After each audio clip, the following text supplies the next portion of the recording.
Join me as I craft a batch of fire cider and reflect on some thoughts around folk herbalism. Also, excuse my voice, I am kind of ill, and that's also partially why I felt inspired to make this medicine.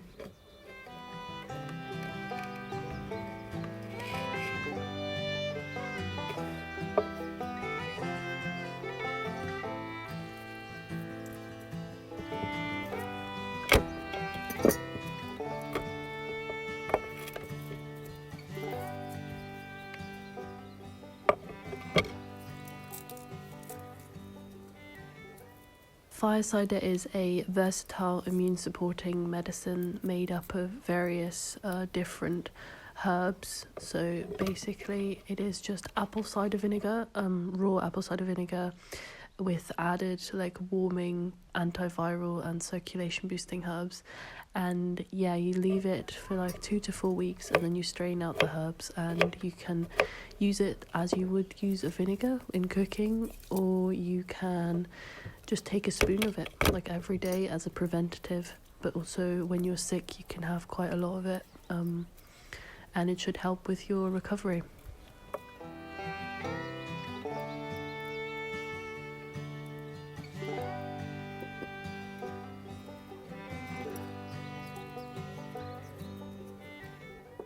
I really love this herbal folk medicine because the ingredients can be changed depending on what you have access to, but also what your tastes are. And yeah, I think it's just a really lovely way to interact with these plants.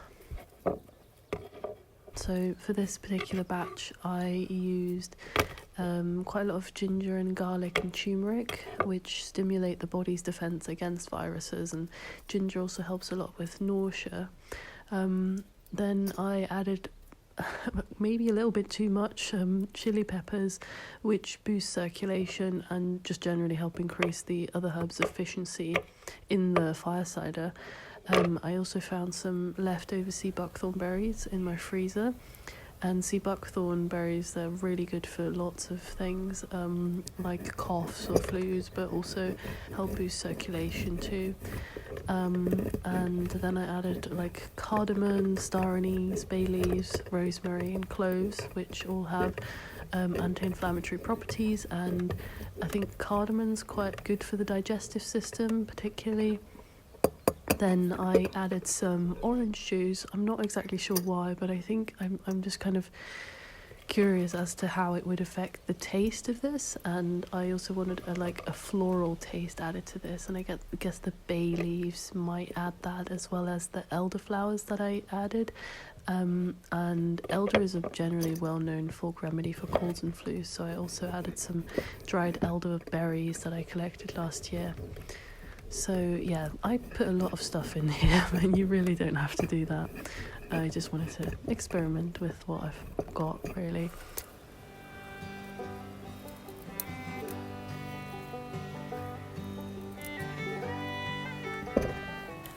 Food as medicine, like this type of preparation, has obviously been used for many years, but what is commonly known under this name, fire cider, became popularised by Rosemary Gladstar, a herbalist, in like the 1970s. And the recipe also includes horseradish and onion, the one that she published and shared freely. But I don't really like onion that much, or raw, it doesn't agree with me, and I didn't have horseradish at home, so I didn't add those to this batch.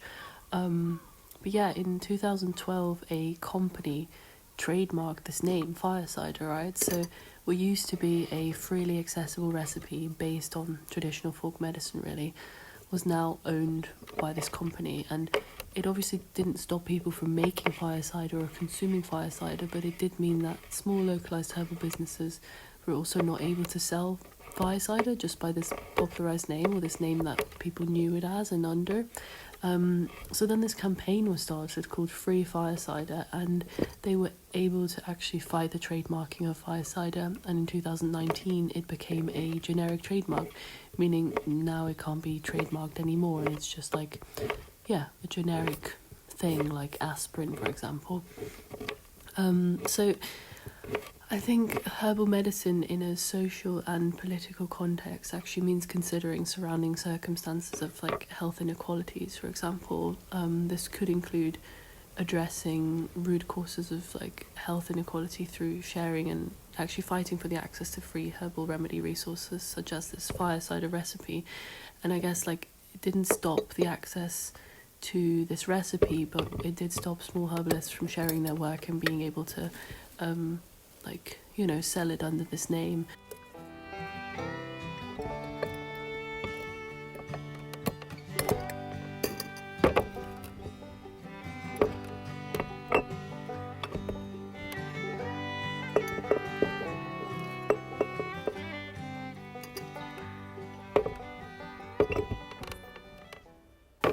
And folk herbalism in general has this history of self-empowerment and mutual aid and supporting oneself and our communities, and like generally strengthening resilience to quite precarious ecological and political circumstances. So, what is the bigger picture of practicing herbalism in the first place? Who needs access to these medicines, and how can knowledge actually be passed on to those people, and how can these medicines be passed on freely for as low as a cost as possible?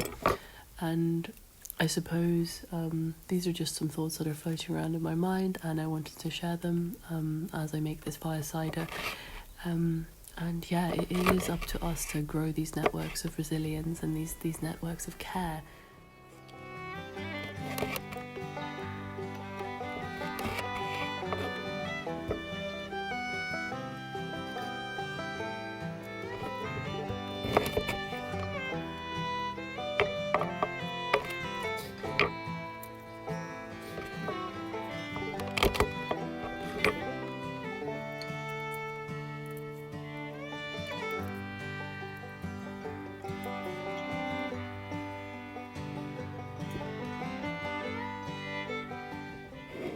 And herbal medicine is medicine of the people. So this is fire cider, a tradition, not a trademark. Like, save your seeds, eat your weeds and gather and craft and forage and share medicine, and don't ever stop caring, really. I hope you enjoyed this little crafty, make a fire cider batch with me. And yeah, I'm curious to hear your thoughts. You can get in touch with me on Instagram or just comment down below. Yeah, see you soon, and all the best.